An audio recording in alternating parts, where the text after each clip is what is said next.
Hey, you guys. I've heard from some of you that you want more personal content and that you want more ADHD discussion. So this week's episode sounds a little different. I'm trying out a solo episode where I share an essay I wrote about a recent revelation I had around my lifelong struggle with embarrassment and how I think it might be connected to ADHD. If this is something you struggle with as well, give it a listen.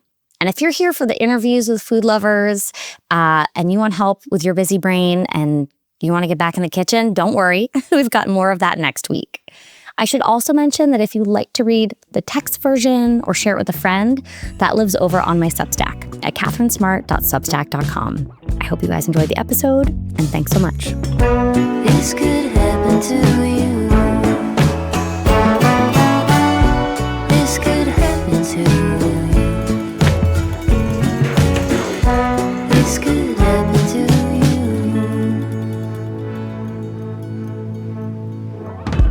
I've always thought of masking, and by always, I mean the last year or so since I've learned more ADHD terminology, as an acute activity.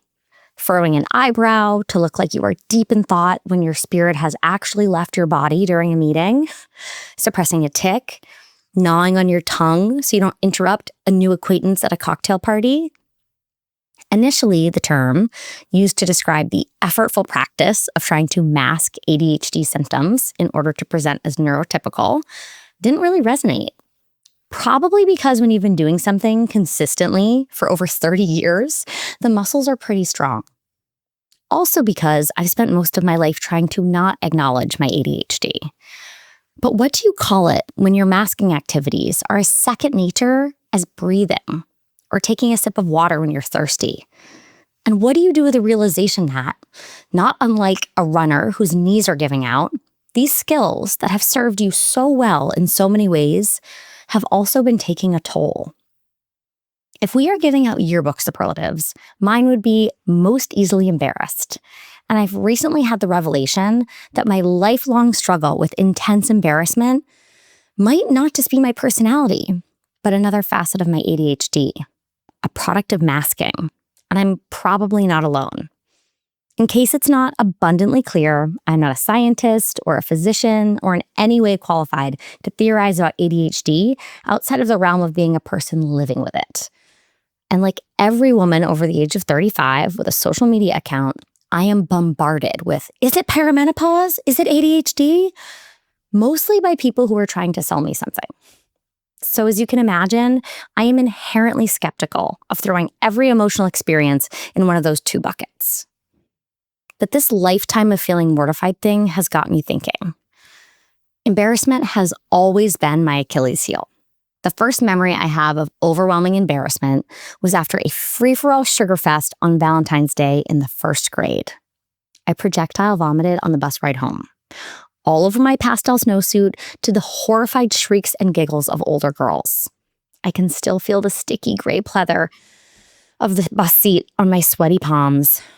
And every February 14th, the memory haunts me.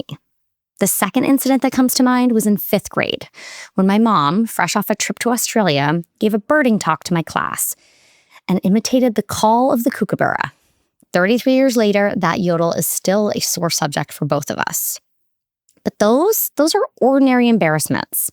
What I've never questioned until now is why my embarrassment is so easily triggered, why the feeling is so full-body intense, why something as benign as a dinner companion talking too loudly, in my opinion, can send me into what feels like a state of emotional anaphylaxis.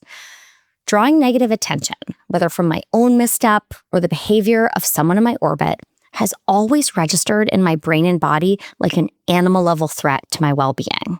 Perhaps the sweaty panic comes because I perceive small indignities as chinks in my normal person armor.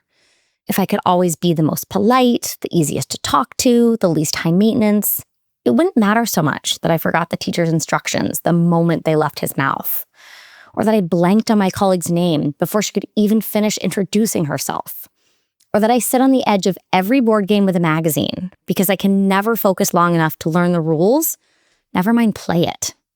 Presenting as perfectly behaved, the most charming guest, the friendliest coworker is a basic instinct, but it's one that will sometimes override my rational brain and best intentions. There have been many instances when I put my own well-being on the back burner to save myself from the embarrassment of seeming needy. Like the time I was babysitting and a kindergartner slammed my head in a door, accidentally, so hard that I ended up with a concussion and a blood clot in my eyebrow. You guys, I never told the parents. Or that time I fainted at a Metallica concert in high school. I'm not like going to Metallica concerts now because I had heat exhaustion, but I didn't want my first boyfriend to be upset if we lost our spot right in the front to go find some water. And then the fainting issue nearly came up again when I got incredibly woozy on a cooking video set a few years ago. I was ignoring what turned out to be pneumonia and kidney stones that were wreaking havoc on my postpartum body, because how mortifying would it be to make the whole film crew go home on my behalf? And I'm not the only person who has paid a price for this problem. As a preteen, I alienated my parents for minor offenses, like being exuberant about birdwatching or singing grace at the dinner table. As a 20-something, I spent bachelorette parties in a fugue state because I thought our group was too rowdy, attracting too much attention. And worse, I have parented out of embarrassment, hissing at my children through gritted teeth at the park, more times than I would like to admit. There have been too many instances where I value the impression I'm making on a bartender, a distant business acquaintance, even a perfect stranger, over being present with some of my closest friends and family. I don't want to bulldoze conversations or derail an outing by forgetting my wallet. And I'm certainly not proud that I've made it to 40 without a firm grasp on long division. But I don't think that pretending these situations aren't a struggle helps me. And it doesn't help anyone else improve either. Plus, I think the highly sensitive emotional antenna that prompts us to mask is the same equipment that makes us caring friends and good and generous hosts.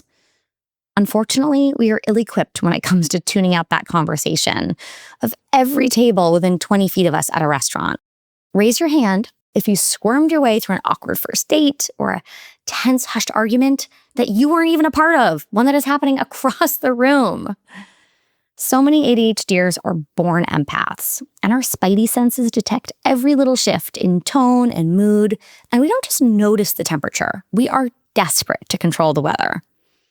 I think all our hospitable effort comes from a place of care and generosity, but I also think it can be a kind of mea culpa for our cognitive shortcomings. Like, hey, I've literally never remembered your birthday, but if you come to my house for dinner, I will make all your favorite foods and wordlessly rework the menu to accommodate your spouse's dietary restrictions without you ever asking. I'm still trying to untangle what exactly in the soup of personality and upbringing and neurodivergence is masking. And I'm interrogating what the consequences are, both positive and negative, of having such a strong social radar, of caring so deeply what others are thinking and feeling at any moment. There is grief for the important moments I've missed while stuck in the swirl of my own brain. There is an understanding that this trait developed from a place of self-preservation, in school, at slumber parties, in the workplace.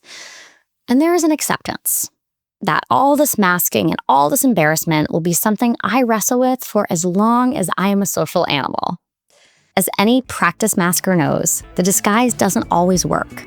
And sometimes you're better off just letting your guard down.